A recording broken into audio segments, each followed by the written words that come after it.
You're listening to Carl here on selfdevradio.com, and today we're speaking live with author and business coach Shelby Collinge. Hello, Shelby. Hi, thank you.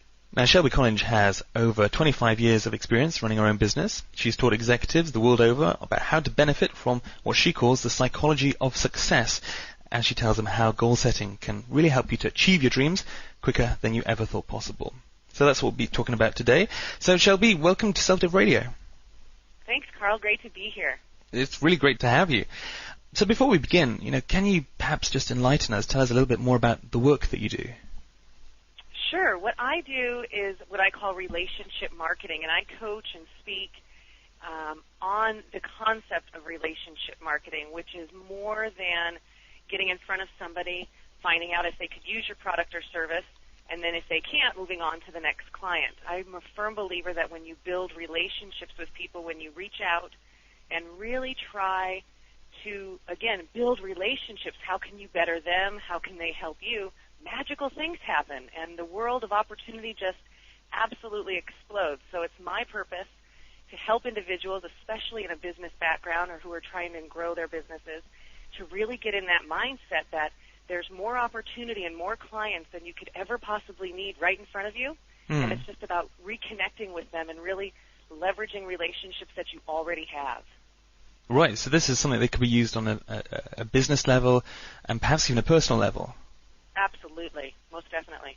Wow, okay, yeah, because I think we're all kind of looking for, and certainly I am, looking for that, to make those connections a little easier, because it can be difficult sometimes. Everybody wants to be the life of the party, walking in and have that kind of magical charisma, so everyone magically levitates towards you. From your experience, Shelby, what's kind of the best way to go about that? Well, I find that a smile obviously helps a lot. A lot of people, when they make eye contact with you and you smile and you're open and you're receptive, they're far more likely to come across the room and say hello. When you ask them about them, how many of us get in front of people on occasion and start talking feverishly or very nervously about ourselves? When really if you said, hi, I'm Shelby, it's great to meet you. Who might you be, or can you tell me a little bit about you? People will tell you all that you need to know about them if you just give them the opportunity. So a lot of us get caught up in, I have to be the charismatic one, I have to be the life of the party, when really, in reality, if you enable someone else to be, you automatically become that. Because, again, everybody wants to be appreciated, everybody wants to be noticed, and the rule of reciprocity, if I do something nice to you and I make a great introduction to someone that I'm standing with, oh, this is Carl, what's the very next thing you're going to do when you see me across the room? You're going to introduce me to Hey, someone. Shelby! Exactly. So a lot of us lose sight of that and think, okay, I've got to go in there and I've got to knock them dead, when really if you just, be yourself, relax and, ask people questions.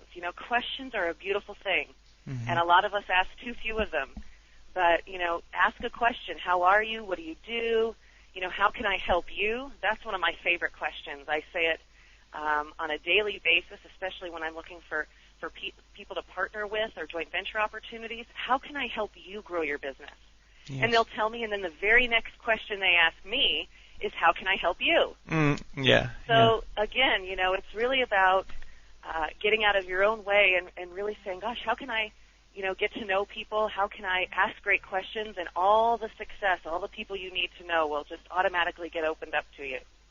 Right, so this is kind of a synchronicity thing going on here. Definitely. Yeah. Definitely. So I'm guessing this law of attraction could be used in any setting, so not necessarily just a business setting, but could be used in terms of if you're looking to make brand new friends or even sparkle up a romance. It's the kind of just being interested in people, and they will naturally be interested in you. Absolutely. The funny thing about law of attraction is there are everything that happens in our lives, we're attracting ourselves. So. Yeah.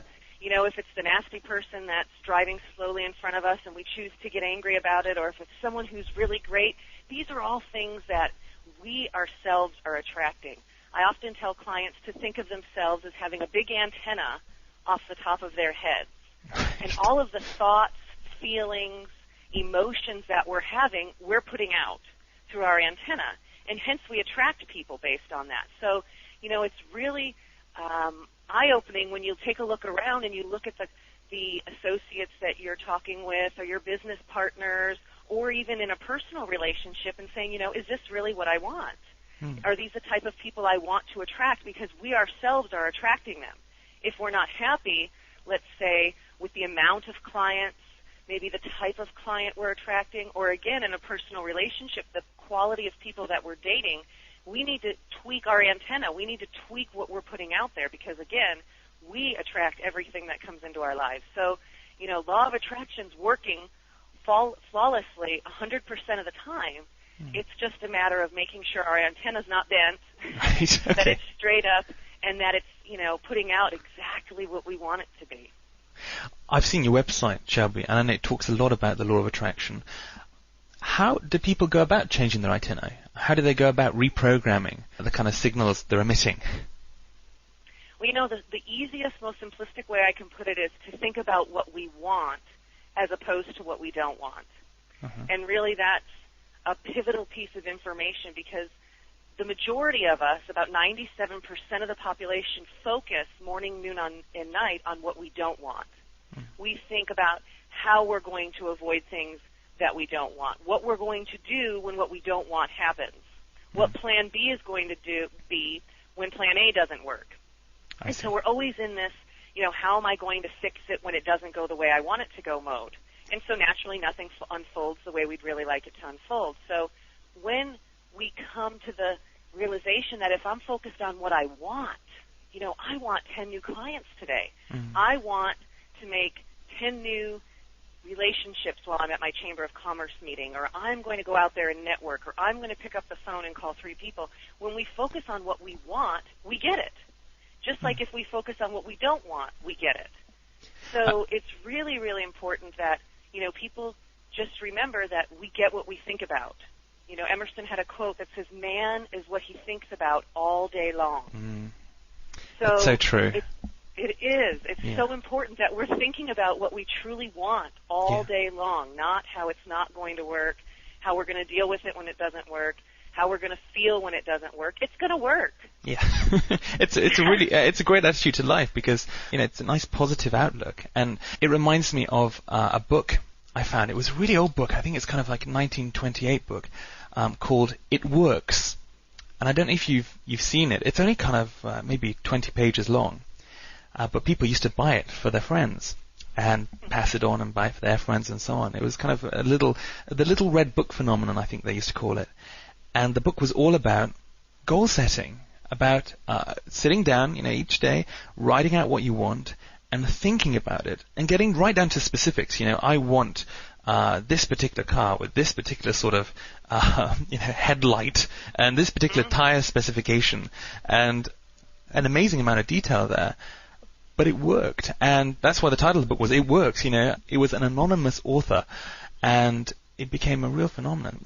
I've got my copy in my library, and I do that every day. It's a really powerful principle. Well, I completely agree. It does work 100% of the time. And, the one thing that I would mention about that is you had mentioned, how things get us excited or not excited. And you need to think about when you're goal setting especially, and I know when you were talking earlier, the more focused and the more precise we can be, like you had mentioned headlamps, or the more clearly, absolutely everything that we can see each detail, the more likely we get exactly what we want. See, people don't realize that they're getting what they're asking for. They're just not asking for the right things. They're not spending their time focusing on the right things. If I say I'm going on vacation, or Carl, you're going to go on vacation tomorrow, that may be great, but it's very vague. You can only get so excited knowing you're going on vacation. But when I say you're going on vacation to Tahiti and you're staying in a 5-star restaurant and all are paid, exactly, you can get really excited. You know exactly what that's going to be like. So it's really important for people to say, gosh, if I'm not getting exactly what I want, whether it be in business, whether it be in their personal lives, whether it be just with relationships in general, they're just not focusing enough on what they truly want. They're being a little too vague. This is Carl, and you're listening live to an interview with Shelby Collinge, the best-selling author and business coach here at selfdevradio.com. Now, Shelby will be back right after this to talk more about the psychology of success and how goal setting can really help you realize your dreams faster than ever before. We'll be back after this little piece of music here by Steve Hansen. This is called Miracle, a really nice laid-back track here. See you soon.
welcome back.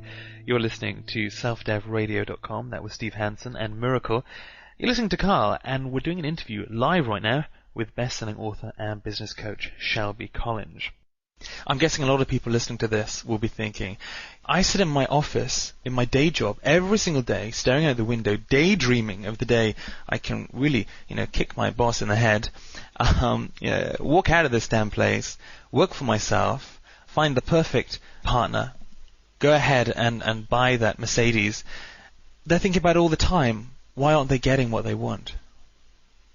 Well, again, I'd have to ask, are they focusing on the things that they really want? I mean, you had mentioned earlier goal setting, and I think it's critical for people to get a handle on what they want. And it's also really important to remember, again, that the law of attraction responds to our emotions and what we're putting out. So, when I talk about goal setting, let's use weight loss for an example. Okay. Let's say I have 20 pounds to lose. And I know I've got 20 pounds to lose, and I'm depressed that I have the 20 pounds to lose. And let's say I write a goal that says, I want to weigh 20 pounds less, and I give myself a deadline. When I write that down, how do I feel when I write that down? Do I feel like, gosh, I really need to lose the weight? And I'm focusing on the negative. Whereas, I typically tell clients to write phrases with their goals like, I intend to, or I'm in the process of. So if you say, I'm in the process of losing 20 pounds by May 15th, 2006, you can get behind I'm in the process of. That makes you feel positive. Yeah. So when people are writing their goals, when they're thinking about what they want, it's really important to measure how they're feeling. Because, again, what we get is a mirror image to how we're feeling. So if we're feeling depressed about having to lose the weight, or, I know some people with affirmations. This is that debated battle about affirmations where we say to ourselves, I weigh 130 pounds. I weigh 130 pounds. When you've got that little gremlin on your shoulder going, no, you don't. Yeah. No, you don't. We need to lose weight. No, you don't. And so we say all these positive affirmations, but we're really not feeling positive about it, and hence we don't tend to attract it. We don't lose the weight. We don't get what we want. So really get clear about what it is, and then use the statements, I'm in the process of, I intend to, and that really opens it up. It's not, definite in the fact that, I am or aren't going to do this. It really gives you some leeway. You can get behind it. You can get emotionally charged about it, because that's what brings all these synchronistic events into our lives is how we're feeling. We've all had the scenario where you're going somewhere and you get all green lights. It's like, wow, I haven't had any red lights all the way to where I'm going. Yeah. And then we show up and there's a parking spot right in the front of where we need to be. All of those things happen because we're passionately thinking about where we're going, and we're not blocked to think, I'm going to get every red light. There's not going to be a parking spot. It's really important to be open-minded and be, in the mindset that great things are going to happen, and look for them, because you'll find them. So this is really about creating your own reality. It's kind of by viewing the world through different lenses, by throwing away those tainted spectacles and viewing it as it is, which is, a world of opportunities, really. I heard, believe it or not, it was on a Grammys, either the Grammys or the Oscars. It was a music award, and I can't remember who it was off the top of my head, but when they got up to accept their award, she held it up and she said, we receive what we believe.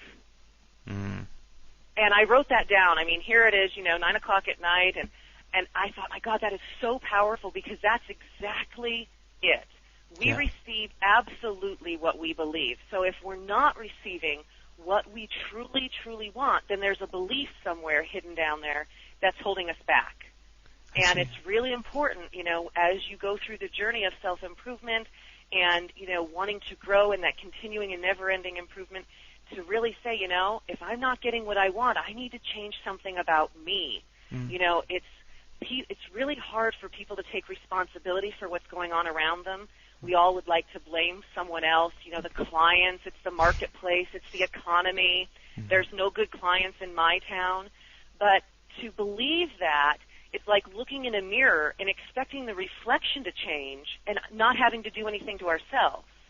You just get in the mirror and fix the reflection. Well, we know we can't do that without changing how we look.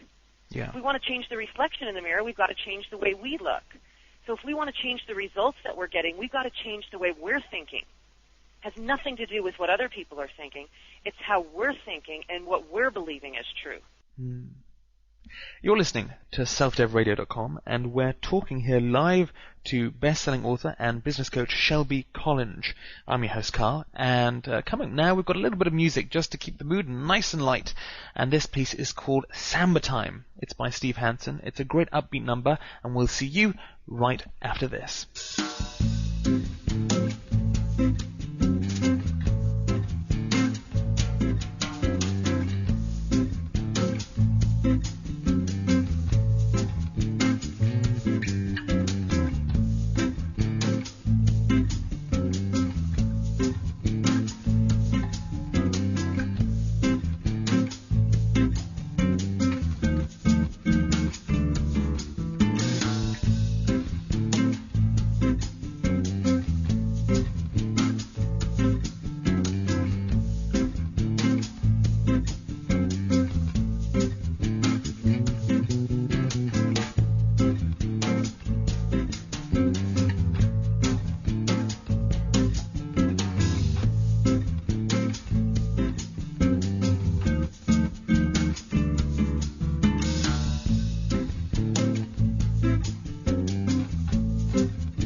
Wow, what an upbeat number. That was Samba Time there by Steve Hansen. You're listening live to selfdevradio.com. I'm Carl, and right now we're doing a live interview with the best-selling author and business coach Shelby Collinge. Now, Shelby, we're just talking about the way you view the world and how it really is. I always like the analogy of a party. I've read this a few times about somebody going to a party and sitting in a corner and focusing on one particular part of the party. For example, a couple have an argument and they're really concentrating on that argument and they become kind of involved in it. And they walk away from the party thinking, hey, that was a really terrible party. There were nothing but arguments. It was a real downtrodden sort of place. You know, really, I didn't even like the food. The wine was pretty bad. And the other person that goes in there with kind of an open mind and open heart and just embraces whatever happens, lives in that moment, and ends up really enjoying themselves. Yeah, fine, there was an argument that occurred at some point, but that doesn't even come into it. It's kind of how you view it. It's the angle you view it from. Absolutely. I mean, all of us, absolutely every one of us, has the experience of something very negative happening. You know, something we truly didn't want. But looking back, if that wouldn't have happened, we wouldn't have had these other breakthroughs. And, you know, you can trace back any big success, in my opinion, to something that went wrong. Something that we didn't think was right to begin with. You know, you can look at, you know, people that we do attract and become partners with. I mean, sometimes something, you know, happens over here and we think, gosh, this was horrible, but we meet someone. Yeah. So, you know, it's really important to, you know, if people can get their arms around the fact that, you know, everything happens for a reason and, you know, things do happen. You know, there's no doubt about it. Life gets in the way. Things, you know, blow up. You go off course. You end up in the ditch, whatever the case may be. Yeah. But the bigger the setback, the bigger the payoff. Yeah. So, you know, I'm a firm believer that when it all goes to hell in a handbasket, the other side's going to be brilliant, and it's just my job to get to the other side that much quicker. Yeah, and of course, if you're not looking at it like that, it's kind of, what am I going to do now? I'm really stuck in this hole. Where am I going to go? And you've just got to change your mindset, I'm guessing. You've just got to start looking at things as though they're going to be good. Personally, I've got a friend who's a real pessimist, and I'm a real optimist, and we kind of complement each other. But I always I think there's a quote by Peter Ustinov which goes something like that: it's better to live in hope than to be a pessimist and know that it's all wrong. It's better to at least think that this is going to go right, that this is going to work out. Well, again, we receive what we believe. And if there's anyone who doubts that, take a look around. Especially when we're starting out in business. If everyone started out in business, even though statistically 3 out of 5 businesses don't make it past the first 3 years. Yeah. If we all thought about that when we were starting out, no one would start businesses. That's true. The divorce rate, at least in the U.S., is, 63%. If we all married someone and said, we know we're going to get divorced, but let's do it anyway. Come on, we are absolutely the creators of our own reality, and when we truly want the results that we want, we believe that, we take full responsibility for what's going on, and when things get off course, it's our job to bring them back on. There's always the ability to seek the positive. And, you just have to look for what that lesson is. And, believe it or not, and I'm sure all of us have experienced this, until we've learned that lesson, we keep manifesting that same experience. Relationships is a great example. How many of us have said, he's just like the last one, or she's just like the last person. It seems like no matter who I attract, it's the same story. They have the same problems. They have the same needs. That's what we're putting out, and so that's why we keep attracting people who have these same needs and these same problems that we don't want. We're focused on what we don't want. Right. So it's really important, again, that when things aren't the way we'd like them to be, what can I take away from this? What is there, what's the valuable lesson I can learn so I can move on to the next? As soon as I've learned this lesson, I don't have to repeat it again. Yeah. So what is it? So is that what it's about? Literally sitting down and perhaps thinking, and it's not about changing your mindset. It's not trying to forcibly change. I'm not going to be like this. I'm not going to do this. I'm going to do this now. Is it about kind of trying to learn the lesson? We're back to the question of changing the antennae. How do they literally decide that I'm going to let go of those negative feelings, those self-limiting beliefs, and move on? Is there anything that people should be doing? Because I imagine a lot of people listening to this will be, what do I need to do? Do I need to write down a goal? Should I blame myself? How do I move forward? How do I get rid of those self-limiting beliefs? Well, I would definitely try and figure out what they are, first of all. A lot of people say to me, I'm struggling, my business isn't the way I'd like it to be, and I say, okay, well, what do you think it is? Yeah. And, the very standard answer is, I have no idea. I'm doing everything I should be doing, and it's just not working. And believe it or not, all the beliefs and the belief systems that we've had since the age of 10. So, essentially, we've all heard the term, we grow up and we become our mother or our father, and all the things that we used to, really not like them saying to us when we were young. We get a certain age and we start regurgitating it back out. Oh, yes. Like, wow, I'm turning into my father. Yeah. And that's because all of our parents' beliefs are now our beliefs. Yeah.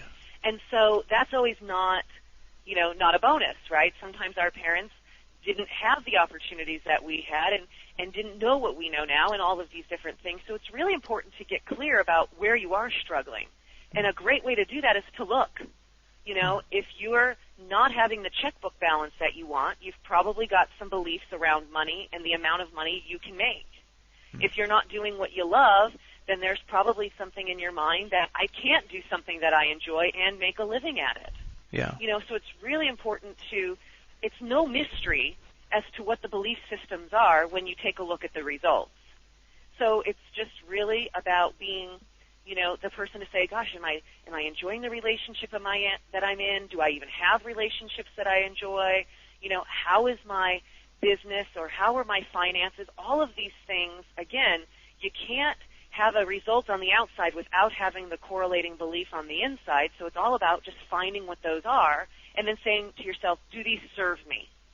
Do I want to continue to have this belief? Mm-hmm. For years everybody thought the earth was flat, and it wasn't until Christopher Columbus said, it's not, it's round. And he had to convince people. It wasn't just people believed him and took him at his word. So really, really important that we say, gosh, what are the results that I'm getting, and is that okay with me? If not, then I need to go dig under the covers, lift up the hood, and figure out what I need to change. Again, and am I focused on what I want or what I don't want? Because that's the first thing. Yeah. Very typically, people are focused on what they don't want. I've seen that a lot, and that people are always focused, as you say, I mean, the weight example is a great one, on the negative, on what's wrong, but not necessarily what could be right. And in addition, I've seen a lot of kind of those self-limiting beliefs. The issue you just mentioned there regarding finances is a great one. People don't believe they could earn that. I spoke to somebody recently where they had a really great idea for a product, but their mindset was stuck in a very limited box. It was kind of, well, I can do this, but I can't do that. And it was kind of like small-time thinking. They were still stuck in their own box, and they couldn't get rid of that limiting belief in order to open themselves up to, a real world of opportunities for this particular idea. It's a really great one, and it had an amazing market before it. But that belief couldn't be realized, and it probably wouldn't be realized because it was too far outside the box. It was too far outside that kind of that comfort barrier, Mm-hmm. Yeah. And that's a good point that you bring up with the comfort barrier, because we all have one. And, the job of the subconscious mind, believe it or not, is to keep us in that comfort barrier. Mm-hmm. When things start to get a little rocky, that's the voice that says, ooh, don't keep going. We don't know what's around the corner. And being as though we don't know, we shouldn't go. Mm-hmm. And that's, when you really need to say, gosh, I need to focus on what I want, truly. Being as though we know that we do get what we believe we can get. So it's really important that you find someone, read books, listen to tapes, get a coach or a mentor that keeps you outside that comfort zone. Right now the Olympics is going on, mm-hmm. and, you don't find an athlete anywhere in the world that doesn't have a coach standing next to him. And they don't have a coach standing next to him who just says, you know what, you're doing a great job all day long. That coach is looking for the flaws.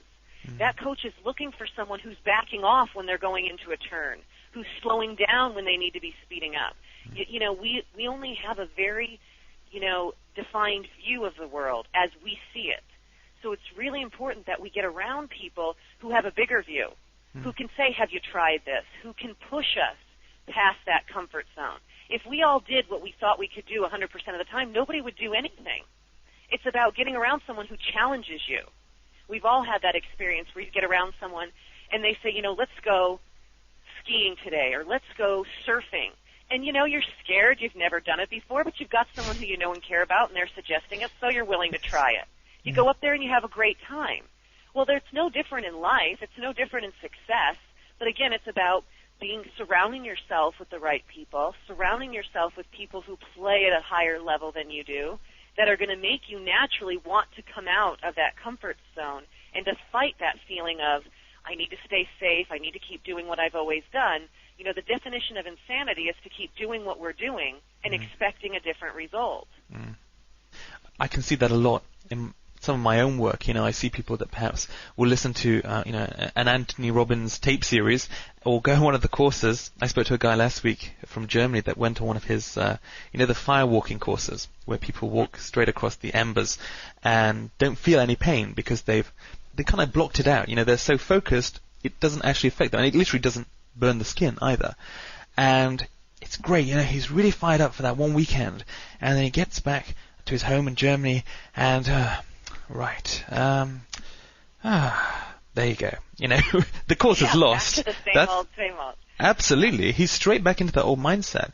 And you need that kind of reminder. I have I'm just looking, it's on my desk here actually, I'm looking at it now. I've got something called a motivator, which is something I can program, and perhaps every 15 minutes it'll give me a little buzz or vibrate in my pocket and remind me to keep on at my goals, remind me to keep with the goals that I've previously set. Now we'll talk in a minute actually about goal setting, but I'm guessing this kind of coaching is a lot of what you're doing right now, Shelby. Yes, I do a number. I work with clients individually. I have group coaching programs and, again, audio programs, really wanting people to get out of their own way. We are all victims of self-sabotage to one degree or another, and it's really important to say, gosh, I've had enough of that. I've been doing that for a while. I know what I get when I do that. and now I'm willing to try something different. Yeah. And, when people have reached that point, they often say with motivation, I can't motivate someone, right? I can't make you, Carl, be motivated. I can tell you about stories. I can show you. I can prove to you ways that you'll get what you want, and in hopes that you'll stay motivated. But I can't make people be motivated. We have to, again, take responsibility for how things are going and say, I just want something better. This is, I want more. If you look at an interesting statistic I read the other day, that 81% of the books that were bought on Amazon.com in 2005, 81% were bought as gifts.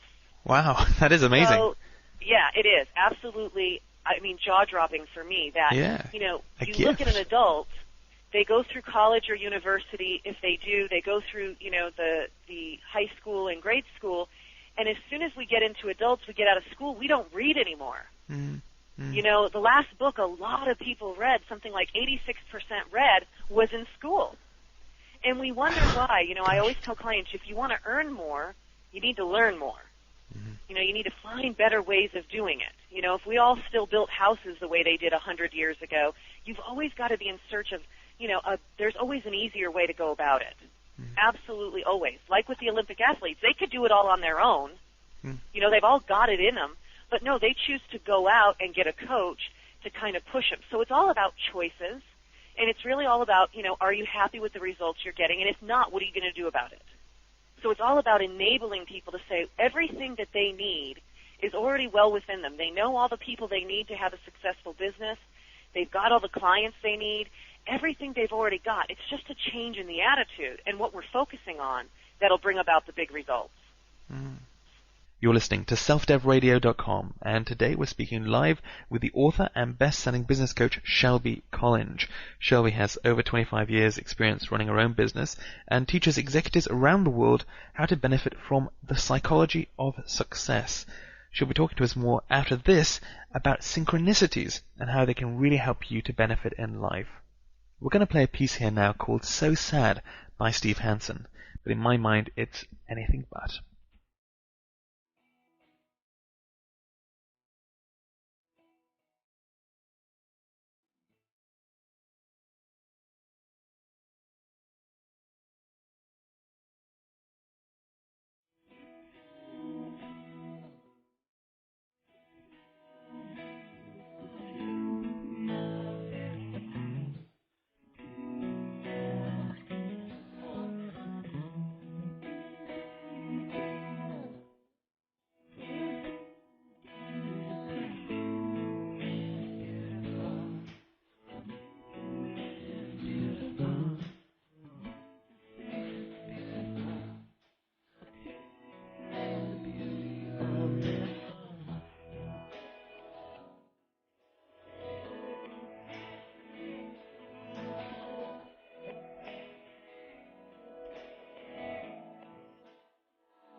That was So Sad there by Steve Hansen, a really great piece. Very thought-provoking, I always think. Now, we're live in the studio here at selfdevradio.com interviewing the best-selling author and business coach Shelby Collinge. We're talking about the psychology of success, the power of coincidence to help make your life better. Now, Shelby, before the break, we were talking about synchronicities. But for those that don't know, can you kind of explain to us what a synchronicity is? Synchronicity is really that phenomena that when you start thinking about things, all these little, examples or proof show up. So a good example is, let's take about when you're going to buy a vehicle.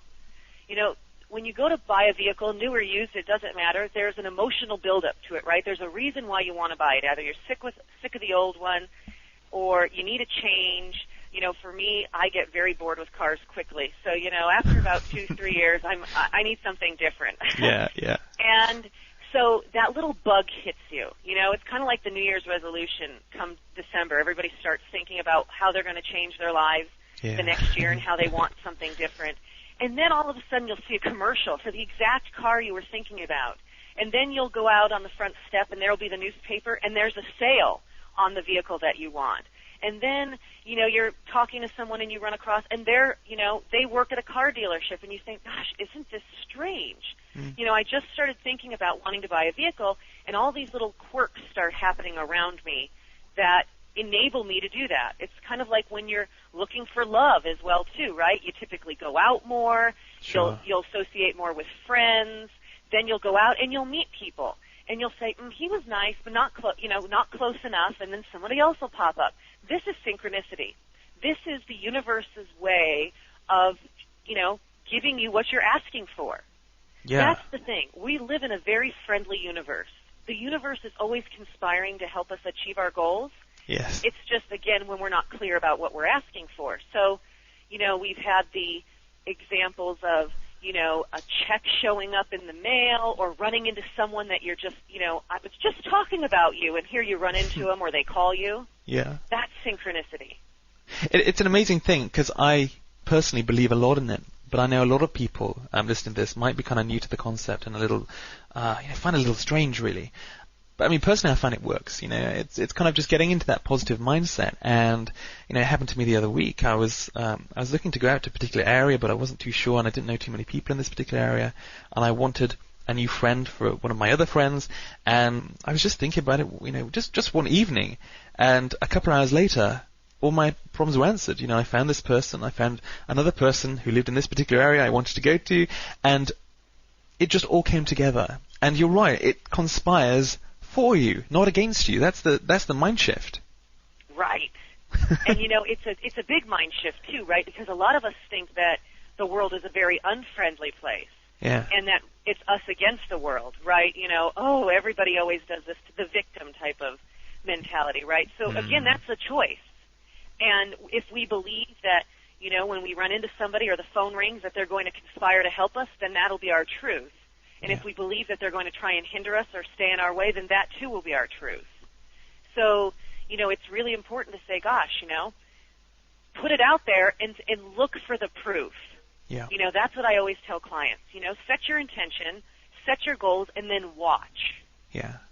If you watch for a week, then you'll be absolutely amazed with what shows up in proof of the fact that, you're on your way and what you're wanting is becoming a reality. So is it really then about seeing the good in everything, in every, even really bad sort of horrid situations where perhaps everything's just going wrong to you, recently, and you just had a real sort of dire time? Is it about just trying to see the good, trying to see the opportunities? Absolutely. And really saying, okay, what can I learn from this?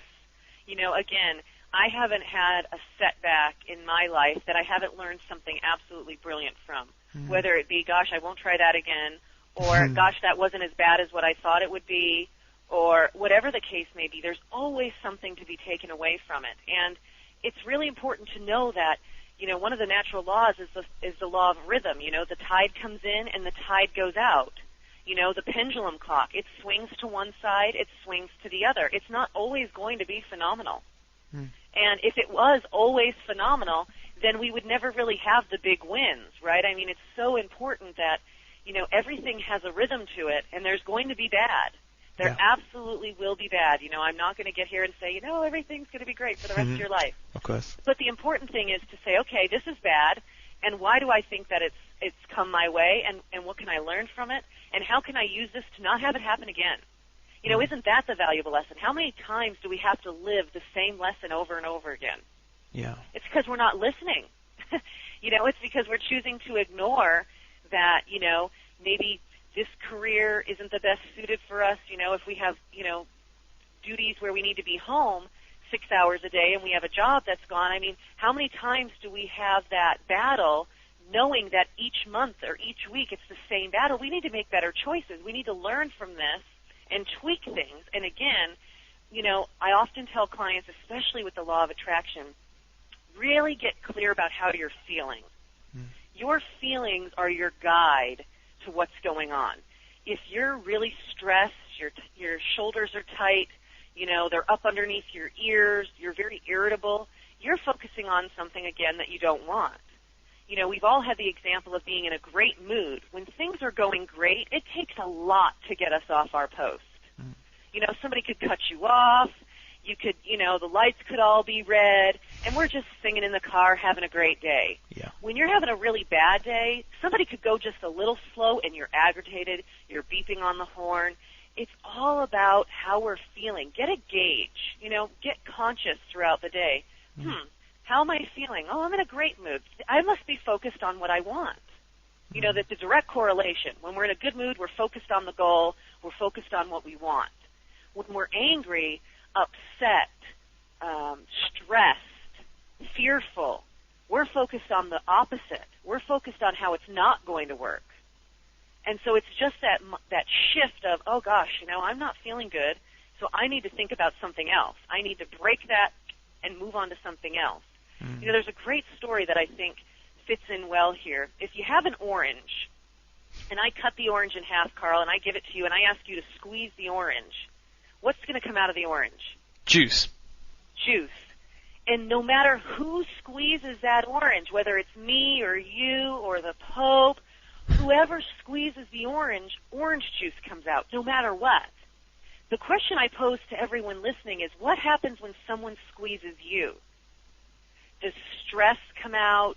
Does angry, does hurt things? What comes out when someone squeezes you? Because it doesn't matter who does the squeezing.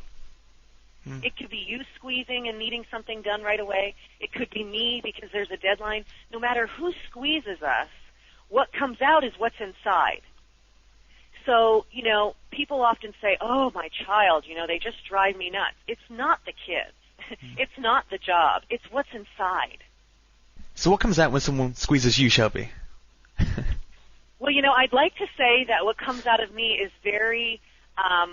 is questions. Yes. I'm a big question person. So when someone squeezes me, I typically ask questions like, what is it you're trying to get? How can I help you get it? Why are you asking these things? So more questions. I can't say that I'm flawless. We all have days where, Sure. somebody asks us for something and we show teeth, Yeah, oh, absolutely. But it's important to reflect and say, you know what, that's me. That's not who's asking. Yeah. Right? It's the bigger person who can say, ooh, okay, I'm showing teeth. I'm getting angry. Why am I choosing to get upset about this? What am I focusing on? And typically I'm focused on why I think it's not going to work or why I think they're asking what they're asking. Right? So it's really important to say, it's not that 100% of the time when somebody puts pressure on us, everything's going to be gleeful. But those are those indicators. Those are those synchronistic events that we need to listen to and say, okay, we need to get back on course. Right? I'm in a ditch. I'm focusing on something I don't want. I'm attracting someone who's squeezing on me. And why am I doing that? So synchronicity is not just necessarily the good things that happen, but it also could be the bad things, i.e., when you're focused on those bad things, the bad things will come. Absolutely. It's a friendly universe. No matter what we believe, we receive. So if we believe it's going to be bad, if we believe it's not going to go well, then that too will be our truth, right? So it's really, you need to I often tell clients we have these shifts in mentality, right? A great example is when a woman decides to have a baby. It's 9 months to have a child. No one gets pregnant on Tuesday and by Wednesday of next week expects to have a baby. It doesn't happen. We all know that there's a long 9-month process that evolves in creating a baby. Yet we start businesses or we go to networking events or we get in front of somebody and we expect that immediately right then it's all going to happen or not happen. They're going to buy or not buy right now. They're going to give me their card or not give me their card right now.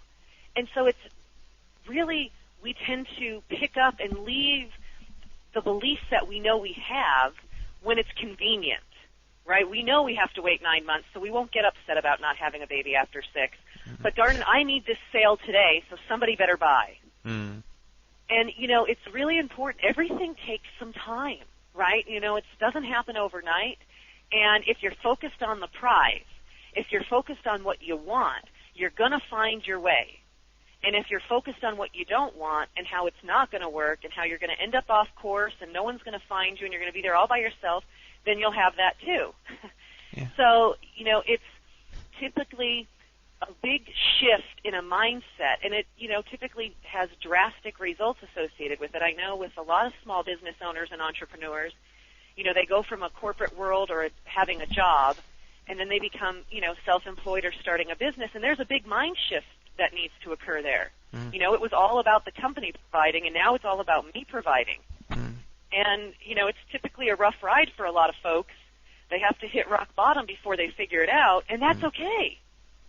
It's just really important to say, gosh, I need to do something differently the next time. That's the key to life, really. Skin your knees, get up. Think about when we learned to ride bicycles when we were young. We would skin our knees, we'd get fat lips, we'd fall off. Oh, yeah. We would not give up as kids.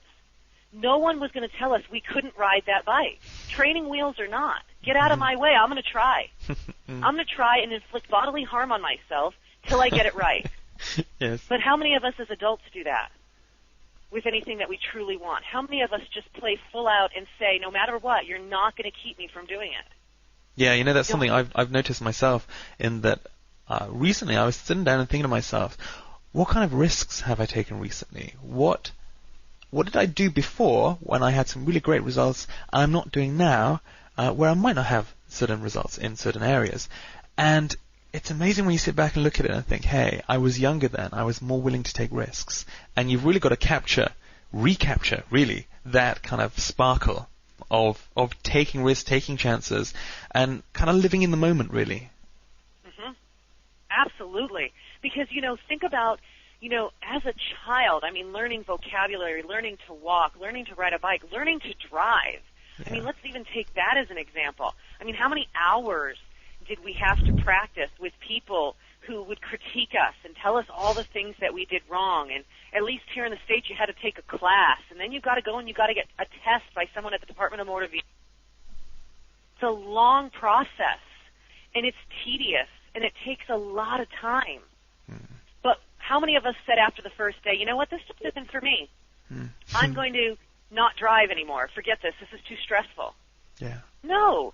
We said, I need to get from point A to point B. I'm going to get there. I'm going to do what it takes. If it means that I ride with my folks, 3 hours every weekend, I'm going to do it. Yeah. And so you're absolutely right, Carl. It's about reconnecting to that pit bull attitude that you can absolutely have anything you want if you just commit it to it and believe that you can have it. And even I continue driving, and I'm a terrible driver.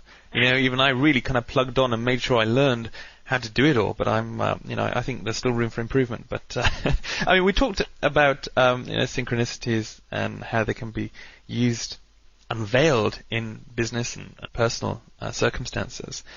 I don't know about you, Shelby, but I've noticed that people are noticing it more. They've started to.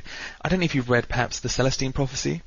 I have the book. I haven't finished it, but I have started it. Yeah, it's kind of like the best-selling book in America. I think they've released quite a few follow-up versions to it, and they're doing a film about it right now, actually. I think they're nearing completion on that. The Celestine Prophecy, that's all about synchronicities, things happening once you start noticing them, the magic of life. My bookshelf's full of them, and they all have the same vein. There's the power of attraction, the cosmic ordering system, unusual title, but it's the same sort of thing. The attractor factor, I think it's the red circle or the red dot. All these things essentially boiling down to the same thing, which is thinking about what you want, getting into that kind of maybe detailed mindset, but just getting into the mindset of it is possible. Just keep it in your mind so the universe knows that you're kind of thinking about it, and things will start to happen for you. You know, the biggest question I think everybody should write down and ask whenever they run into a block is how. You know, it's not if, it's how. Mm. You know, I always tell clients that if stands for instant failure. If you ask if, then you've already, you know, to some degree believe that you can't do it. If I can. No, it's how. How? And, you know, it's funny that, you know, when I had mentioned that everybody's got enough clients already, the average person knows 250 people. Wow. So the one person knows 250 people. If you know 10 people, just think about how those numbers just exorbitantly go through the roof. It's geometric in growth, as a matter of fact. So sure. It's really about how. And if you don't know, then your job is to ask someone else. How? How would you do this? Mm. How would you go about it? How? When you ask the question how, you will get answers. You know, something will pop into your mind. Try this. And the answer is try it. Sure. You know, we already know. You know, if I ask struggling business owners, you know, what they think they're not doing right, we typically know where we're not playing at 100%. We know that, you know, you mentioned in the driving, you know that there's a bit of improvement you could do there. We all know some of the areas that we could use refinement in. Find people who are refined and ask them how. You know, we're all really afraid to ask, and that's why, you know, questions is one of the most marvelous things in the world, because, you know, how often has someone asked you how to do something and you just said, I'm not telling you? It doesn't happen. You answer them. You know, if somebody sends you an email and says, oh, how would you go about this? You know, you'll shoot them an email. So it's really important to get out, you know, again, it's a very friendly place. There's people around every corner, and they all have an opinion, and they're all willing to share it. So just get in front of them and ask them, how would you do this? You know, how would you go about trying to grow a business? How would you do this? How would you do that? And they'll tell you, and listen, and try things. And know that you're well on your way, and it's, you know, it's the person who asks the most questions who wins. I really, truly believe that.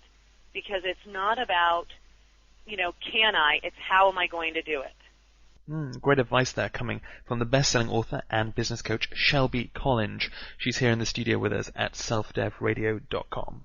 I'm Carl. I'm going to take a short break now with a piece called Yacht. It's by Steve Hansen, and it's a great number to relax to. So go make yourself a cup of coffee, and we'll be right back after this.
That was Yacht there by Steve Hansen. We're in the selfdevradio.com studios interviewing Shelby Collinge live. She's the best-selling author and business coach, and she's talking to us about the psychology of success. One thing you've talked a lot about during this interview and on your website and throughout a lot of your coaching, I know, is about setting your goals. So actually, literally sitting down, writing them out, so you know where you're going. You know, if we're all kind of driving through life without destination, I guess we're going to get lost along the way. So we need a roadmap, and we can create that roadmap, I'm guessing, by sort of writing it down. How important do you think that is? How important do you think goal setting is, and how should someone go about it? Well, I think it's critical, and I think it's especially critical in the earlier phases when, you know, a lot of people are confused. They really don't know what they want. It's something I practice every single day. And, you know, just by writing something down, you're 10% more likely to achieve it. Mm. So, you know, everyone needs to realize that just by writing it down, you're 10% complete with it. 10% of the way home. Just by writing it down. Because a lot of us don't even commit things to paper. It's like this internal, once you've written it down, it's like you're declaring it. Yeah. You've written it, you've seen it. If you don't do it, you know. So just by writing it down, 10% more likely to achieve it. So the way I typically coach people to goal set is I prefer to do it in the morning. If you have some quiet time when you read, you know, in the morning or your first cup of coffee, that's a phenomenal time because it really kind of sets the stage for the day and what you're trying to achieve. And I typically write it in a spiral ring notebook. I find that if you keep it in one area and you look back, you know, what your goals were 3 weeks ago, 4 weeks ago, it's always amazing. You know, changes. It does, hugely, because we get what we write down. You know, it's kind of like making a grocery list. We don't just write down the grocery list to write it down. We write it because those are the things we need, and then we go to the store and we buy those things. So when you write it down, those are the things you're going to do. I mean, it's a phenomenon, but it is nonetheless. So in the mornings, write your goals. Everyone should have their top 100 goals, by the way, and 100 is a lot. Whew, and the first 35 or 40 will be very easy. Yeah. The last 60 will be very challenging, but those will be the real goals. You know, we all have the fluff goals that media kind of puts into us, the big homes, the boats, the cars. But when you get kind of underneath a little bit, those are when the big goals really start to appear. So you should definitely have a list of 100, but every day write your goals, probably 20 to 30 of them. You want to write them in the present tense as though they've already happened. And again, start them with like, I intend to attract 30 new clients by February 28th, 2006. You want to give a deadline. Subconscious mind loves deadlines. So you definitely want to give yourself a deadline. And you want to write it again like it's already happened. It's got to be positive. You cannot write goals that are negative. Very detrimental. So you want them to be positive. And again, see how you feel when you write them. So, you know, I'm in the process of attracting 10 new clients. I mean, that feels good, no matter who writes it. Sure. So when you feel good, then you know that your antenna is attracting and putting out what you want. So do it every morning, and then at night, you need to read them out loud. So that way, if you do, I mean, it'll probably take you all of 15 minutes a day, you know, 10 or 15 minutes to write them, you know, 2 or 3 minutes at night to read them out loud. But then in a day, you've written them, you've read them, and you've said them. And you've heard them. Yeah, absolutely. And so it hits your modalities in totally different ways. And so it really, really, really is powerful when you're reading and you're hearing what you want. And then you can say, oh, I don't want this, or I do want this, and really getting specific. And, of course, you know, one of the most critical points to mention is to celebrate when you complete them. You know, a lot of us set a goal to attract 3 new clients.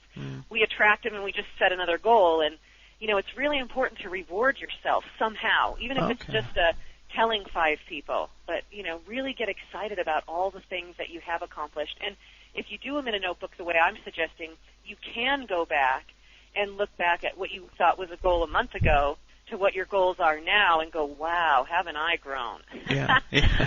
Isn't this interesting what I wanted a month ago? Sure. And I mean, it does change. And personally, I do it every evening. We just talked before the interview, and we were saying how you're very much a morning person, Shelby. I'm kind of an evening bod. You know, I work until 4 a.m. and that's when I really come alive. But I do it each evening. I kind of sit down, I have a goal list for the following day, and I also have goal lists for the following year, and I've goal lists for the following 10 years. So I kind of, I like to plan ahead because it makes, then you can make decisions and know, I'm not going to do that because that's not in line with what I want to do or where I want to be. And some people think it's kind of a formulaic way of living, but it's not. It's not intended to be restricting. It's intended, for me at least, to be very opening and very liberating. But the one thing I've not heard of is the top 100 goals. I haven't got that far. I certainly haven't got 100. I'm guessing I'll probably start struggling after, I don't know, maybe 40, 50. And that's exactly the point, because when you get past 40 or 50, you're really making yourself think about what you really want. And that's when, if you push yourself, things like, traveling to a certain area or doing certain things will start to surface that you hadn't thought about. There's a lot of wants and desires that we all have that we don't allow ourselves to think about.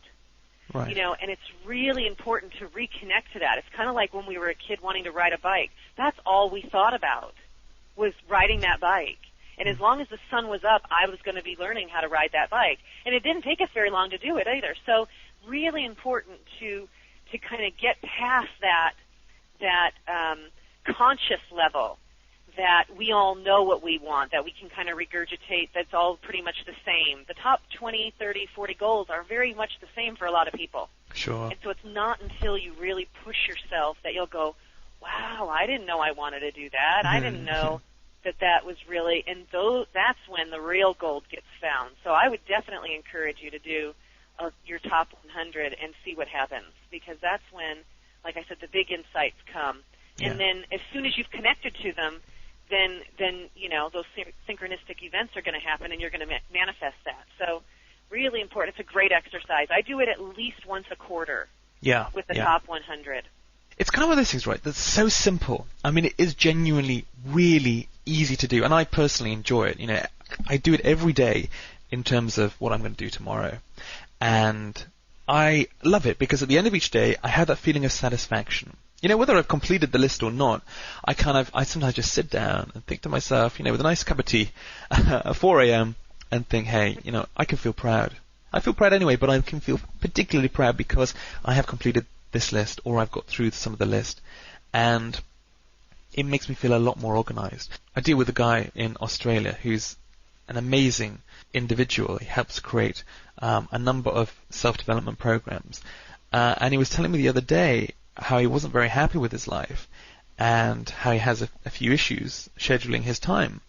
And I was kind of, I was curious why, because this is a guy that I really quite respected and done a lot in terms of self-development. And I started asking him about writing his goals. And he said, I used to do that. I didn't do it anymore. I said, well, what happened, where'd you go wrong? Oh, well, I got a little too busy for it. And so he wasn't writing down his goals. And at the same time, he wasn't achieving them. So there's a real direct correlation there. But this is a guy I would really expect to do it. He's a guy that preaches, write down your goals. Make sure you're doing this every single day. But he didn't do it himself. And so I guess the message to a lot of people listening to this is, if you're not doing it, it's so simple. You didn't have to buy a 20-tape course series or go to one of Anthony Robbins' seminars and spend your life earnings on that. But it's really just sit down and write them down. Well, and you can't hit a target you can't see. I mean, it would be foolish for me to put a blindfold on you, hand you a pistol, spin you around, and point you in a direction and tell you to hit the bullseye. You couldn't do it. Yeah. So, people can't hit the targets that they want if they don't truly know what they are. And I often tell clients that I should be able to shake you in the middle of the night, 4 o'clock in the morning, provided you've already gone to bed, Carl, shake you in the middle of the night and say, what are your top 3 goals? And you know them. Yeah. We should know them. They should be something that we're thinking about often. And another great tool that everyone can do that I find makes a huge difference is a gratitude list. Spend time each day to write a gratitude list. 10 to 15 things that you're grateful for that happen throughout the day. Things like, if there's nothing then, you could always think of health and family and, a roof over your head and a full stomach. But when we're in that attitude of gratitude, that's a really powerful magnet for attracting what we want, is when we're grateful for what we have.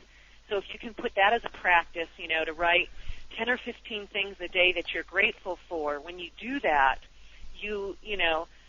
again, you'll be far more aware of those synchronistic events. You'll be grateful for so-and-so showing up, or you'll be grateful for the rebate check that came in the mail, or the Amazon check that came in the mail, and all these different things, and hence you'll get more of them. So, if maybe someone can't buy into the goal-setting list first, although I highly recommend it, definitely write down a gratitude list.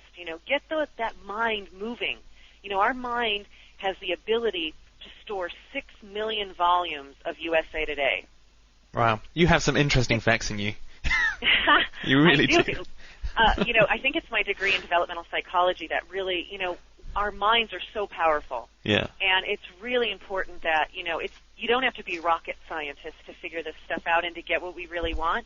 It's just you need to point all of that muscle that we have in our mind, all of that energy on what we want, and then you'll be amazed at what you achieve when you direct it. Again, our mind is just sitting there idle, waiting for something to either think about or bring into reality, and it's just, waiting for our command to do so. So, I highly encourage people to try it.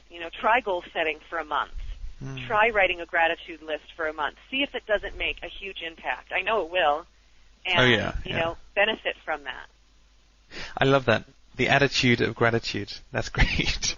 It's kind of like, I guess, people have different words for it, it's like a daily meditation. I guess some people could care like a prayer. I know certainly I will have that moment in my day where I kind of give thanks, It's like giving thanks before eating dinner, say, which some people do. It's that kind of appreciation of the universe, essentially. And they can do it different ways, I'm guessing. We were talking about setting goals. What I tend to do is I'm not a very good designer, but I love playing around on Microsoft Publisher. Getting the cheesy clip-art images up on the screen, and that's how I do my goals, and that's how I do a lot of my appreciation too. So I will literally, I might put up a picture of my family and put them in one corner of the screen, and write it out. I'll have a picture of myself in the middle, do like a little mind map, and point out to different parts of my life, and either give thanks for it or write down a goal connected to it. That's how I often do it, and then they'll print that off and I'll review it, and then I regenerate the graphic when I have another 10 minutes to mess around. So it's however you do it, it's going to work. But whether you're calling it a mind map or meditation or prayer or your moment for having that attitude of gratitude, it'll work for you as long as you put that time into it. Make it a bit of fun. Absolutely. Yeah. Absolutely. And you had mentioned the pictures. Dream boards are big that way. I highly recommend them for visual people, because we think in pictures. Oh, yeah. If I tell you to picture think of a garbage can, I'm there. You don't think of the word garbage can. You picture a garbage can. And, people need, if they have a real hard time with, gosh, what do you want? Clip pictures. Go to a magazine rack, pick up, the Beautiful Homes magazine, pick up Town, whatever the magazines are, the pool and spas, and clip out pictures of what you want. Yeah. Hang them, put them on poster boards and look at them. Get excited about them. That's all there is to this, is really deciding what you want and thinking about it. Just think about it.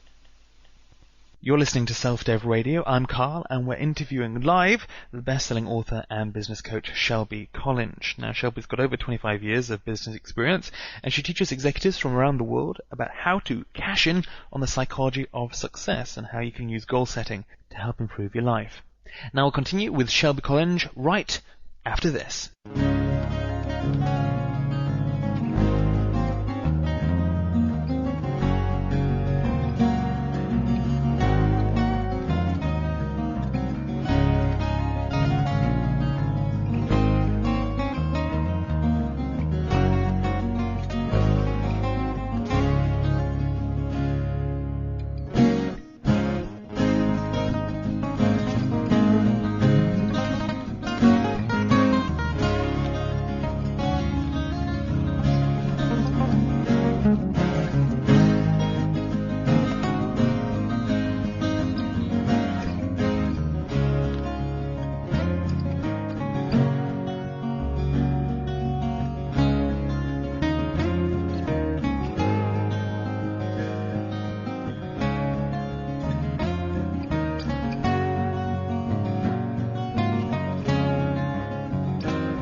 That was Penny and John in a piece of acoustic guitar material commissioned exclusively for selfdevradio.com. Now we're in the studio with Shelby Collinge, the best-selling author and business coach, and we're talking about goals.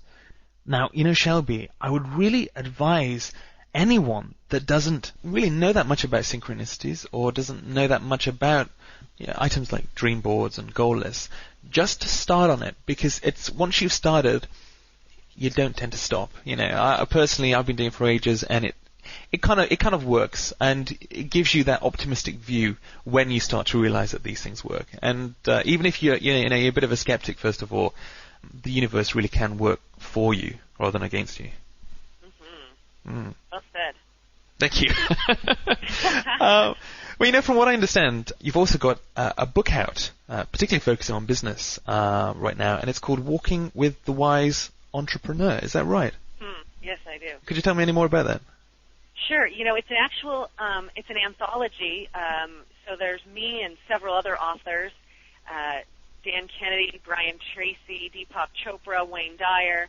And essentially what we all did was take a chapter on, success principles for entrepreneurs and small business owners. And so it's a phenomenal book. It'll be available in bookstores, I know nationwide in April. So, I highly encourage, it's so important to just get around people who are doing what we want to do. And, we all came together for this book to say, you know what, entrepreneurs are a special beast, we're a niche that, we typically, entrepreneurs want to do everything themselves. We all want to be our own Lewis and Clark, and we don't need people's help. And it's a great book on getting different perceptions and different ideas and strategies to really grow a business. So it was great putting it together, and I too learned a lot. And like you said, it's a great book, and it's in bookstores in April, and of course they can buy it on my website as well too. Great. Yeah, we'll be giving that address in just a moment. But finally, Shelby, I just want to ask you. Most of the listeners here at selfdevradio.com are committed to self-improvement, and we talked a lot. We talked a lot today. This has been one really interesting interview, and you've made it very easy for me as well, because you really know your stuff. So I'm not denying that at all. But what would be the one piece of advice that you could leave with our listeners? Kind of a summary of everything you've said today, and perhaps maybe even the basis of all the work that you've done so far in your business and your coaching, and the psychology of success, all that sort of work. What one piece of advice would you leave with us? Don't ever stop. I find that there are so many people who start out with the best of intentions, and they meet against some resistance and they give up. And failure is feedback. Failure is nothing more than feedback. And when you get it and when you encounter it, you tweak something and you try it again. And I would definitely want to leave anybody on this call or on this interview by saying, anything that they absolutely want, and I truly, truly believe this. I sign a lot of books with, you can do it.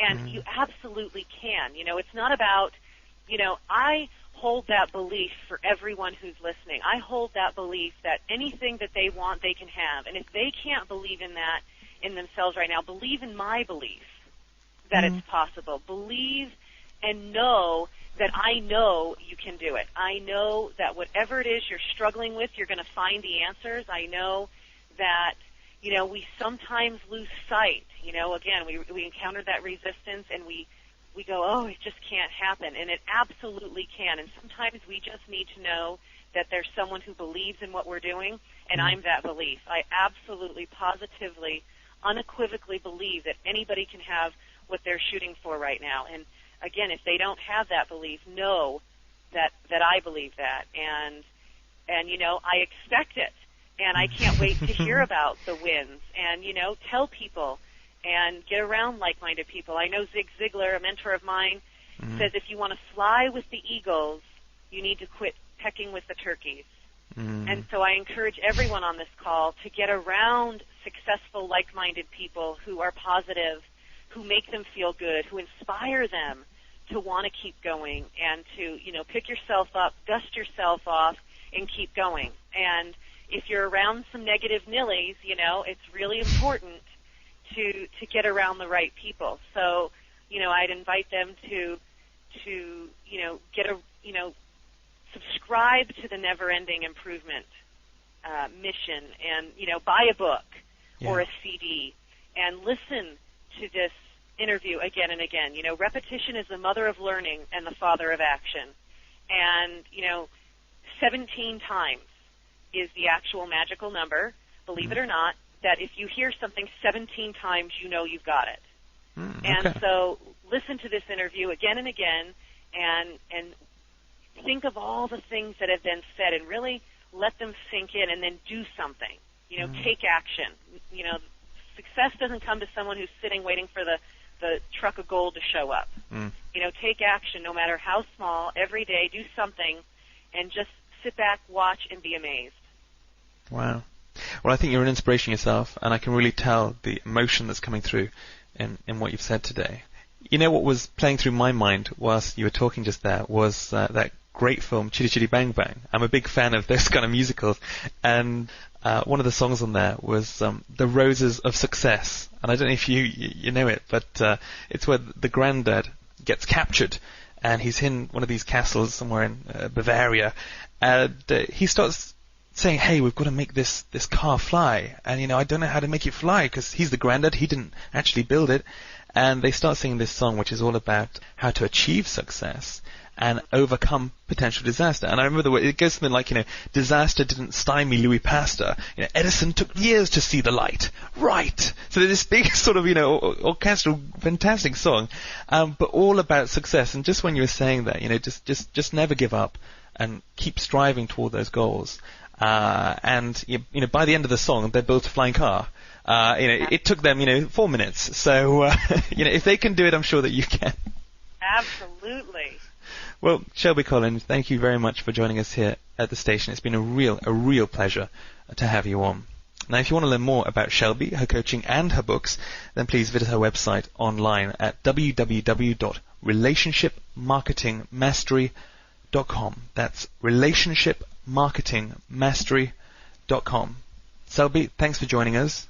Thanks, Carl. It's been my pleasure. So good to be here. It was great chatting with you. It was really great fun. This is Carl, and you're listening to selfdevradio.com.